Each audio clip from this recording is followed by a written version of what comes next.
Dans cette vidéo, je vais vous montrer comment utiliser correctement la fonction si en Excel. J'ai ici mes petites données bien arrangées, bien préparées. J'ai la colonne des noms, les noms des élèves. J'ai la colonne de pourcentage et j'ai la colonne de décision.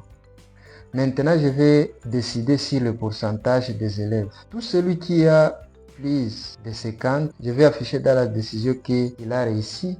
Et tout celui qui a moins de 50, je vais que Excel décide directement que cette personne a échoué. Maintenant, je vais taper la formule ici dans la colonne décision. D'où je vais faire égal si. Il est à noter que la fonction si prend en paramètre 3 arguments. Le premier argument, c'est le test logique. Le deuxième argument, c'est la valeur si le test logique est vrai. Et le troisième argument, c'est la valeur si le test logique est faux. Maintenant, comment s'y prendre dans cet exemple? Ici, je vais tester si le pourcentage est supérieur à 50. Qu'est-ce que je vais faire maintenant?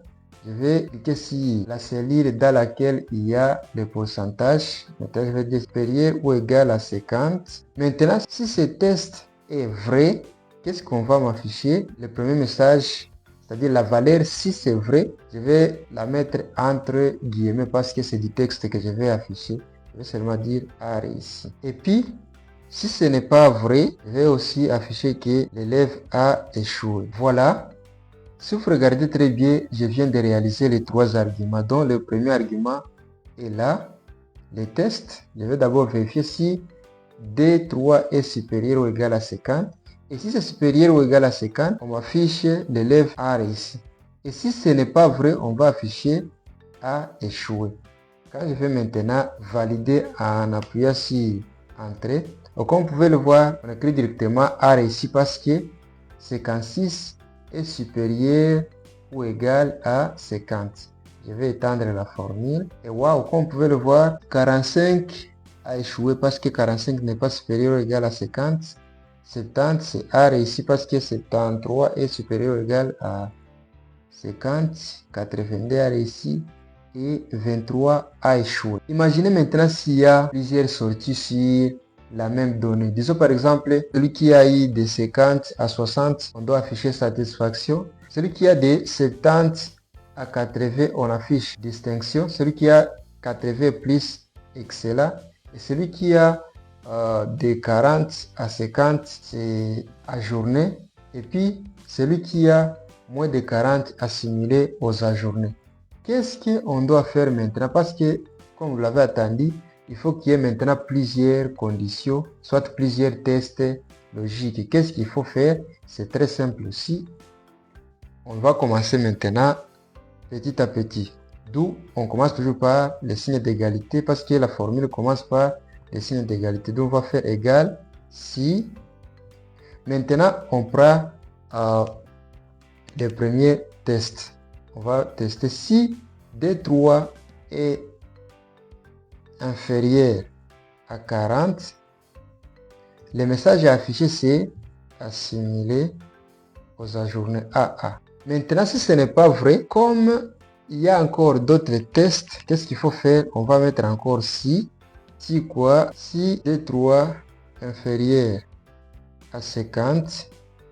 Le message affiché, ce sera ajourné seulement. Point virgule. Comme on a besoin encore d'un autre test logique, on va encore entrer la fonction si. On met encore le test logique. Si D3 est supérieur ou égal à 50, qu'est-ce qu'il faut dire ici? C'est satisfaction. S. S'il y a l'erreur, parce que ça doit être entre guillemets.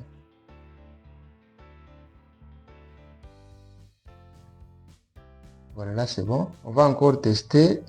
Si D3 est supérieur ou égal à 70, qu'est-ce qu'il faut afficher? Ici, c'est distinction. Et puis maintenant, le dernier test, si D3 est supérieur ou égal à 80, qu'est-ce qu'il faut afficher? C'est grande distinction. Et voilà, dans les cas contraires, valeur ici, faut si toutes les conditions, si tous les tests ici ne sont pas vérifiés, afficher que c'est non admissible.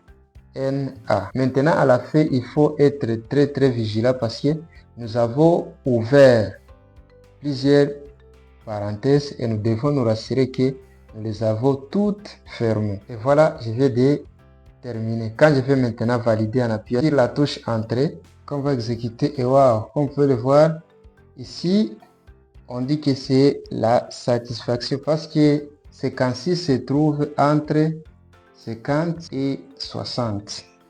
Maintenant, veuillons tendre la formule. Et wow, 23 qui est en bas de 40, c'est assimilé aux ajournements. Mais il y a un problème, 82, on dit que c'est satisfaction. Pendant que nous avons dit supérieur ou égal à 80, grande distinction. Voilà, le problème se trouve sur les signes. Qu'est-ce que nous devons faire? Prenons ici inférieur à 60 et ici distinction inférieure à 80 et là mettons inférieur à 100. Je vais étendre la formule et voilà, comme vous pouvez le voir, ça donne très bien. 45 c'est assimilé aux ajournées, 73 c'est distinction, 82 c'est grande distinction, 23 c'est assimilé aux ajournées. Si on change la valeur ici en mettant par exemple 90 et voilà, directement c'est grande distinction. Si on change pour John, on met 20, ça devient assimilé aux ajournées. Merci d'avoir suivi cette vidéo du début à la fin. Si elle a été utile pour vous, veuillez la partager, vous abonner, activez aussi la cloche de notification pour ne rien rater à la prochaine. Ciao.